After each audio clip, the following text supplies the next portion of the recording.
अस्सलामुअलैकुम दोस्तों, कैसे हैं आप लोग। उम्मीद करते हैं कि आप तमाम लोग खैरियत से होंगे। तो आज की वीडियो में हम कुछ ज़रूरी खबर, ज़रूरी जानकारी जो कुवैत की आ रही है वो आप लोगों के साथ शेयर करने वाले हैं। तो अगर आप कुवैत में रहते हैं, कुवैत के हालात वाक़यात से बाखबर रहना चाहते हैं तो इस वीडियो को आप शुरू से लेकर आखिर तक जरूर देखें।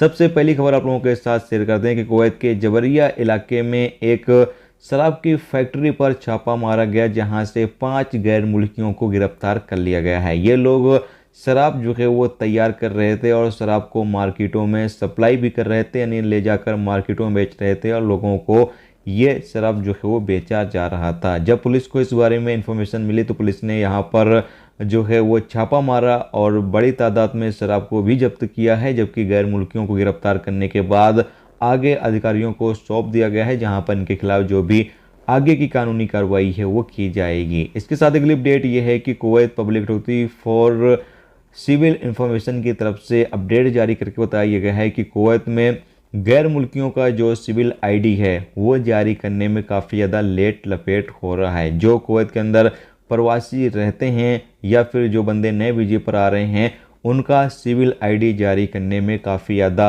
डिले हो रहा है, काफ़ी ज़्यादा लेट हो रहा है, देरी हो रही है। तो अगर आप लोग कुवैत में रहते हैं तो एक चिंता की बात है कि अभी सिविल आईडी जो है वो वक्त पर नहीं मिल पा रही है। थोड़ी सी लेट लपेट आपको सिविल आईडी हो सकता है कि।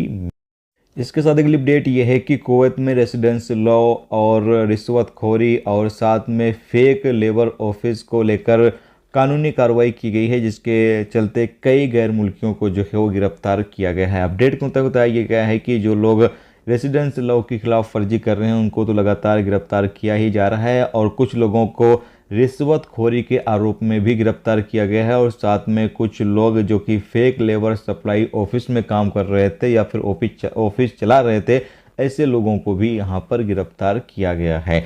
इसके साथ अगली अपडेट ये है, जैसा कि आपको पता है कि कल तुर्की और सीरिया में भूकंप जो है वो आया था, और भूकंप ने काफ़ी ज़्यादा तबाही मचाई है।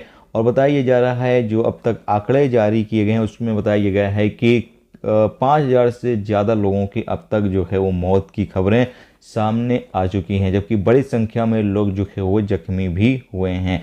आपकी जानकारी के लिए बता दें कि कुवैत का जो सेंट्रल बैंक है उनकी तरफ से ऐलान किया गया है कि जो इस भूकंप से लोग जो है मुतासिर हुए हैं, जो प्रभावित हुए हैं, उनकी मदद करने के लिए 1 मिलियन केडी जो है वो कुवैत का सेंट्रल बैंक दान करेगा। जी तो कुवैत का जो सेंट्रल बैंक है वो 1 मिलियन केडी जो है वो दान करेगा, जो इस भूकंप से लोग जो है वो प्रभावित हुए हैं, जिन लोगों को नुकसान हुआ है उनको कुछ मदद हो सके, इसलिए यहाँ पर कुवैत का सेंट्रल बैंक जो है वो दान कर रहा है। इसके साथ अगली अपडेट ये है कि कुवैत नागरिक जो कि तुर्की में थे या फिर यूँ कह लें कि जो लोग सीरिया में थे उनको जो है वो वापस बुलाया जा रहा है, वापस उनको जो है वो कुवैत लाया जा रहा है। जैसा कि आप सामने स्क्रीन पर जो इमेज है वो देख सकते हैं कि बड़ी संख्या में कुवैती नागरिक जो है वो वापस कुवैत लौट रहे हैं।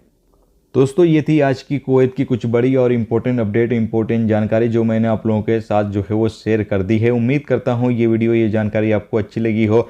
अच्छी लगी है तो प्लीज़ वीडियो को लाइक करके ज़रूर जाएं, और अब तक अगर आपने चैनल को सब्सक्राइब नहीं किया तो प्लीज़ चैनल को भी सब्सक्राइब जरूर कर लें। वीडियो देखने का दोस्तों बहुत बहुत शुक्रिया। मिलते हैं नेक्स्ट टॉपिक के साथ, जब तक रखिए अपना ख्याल रखिए।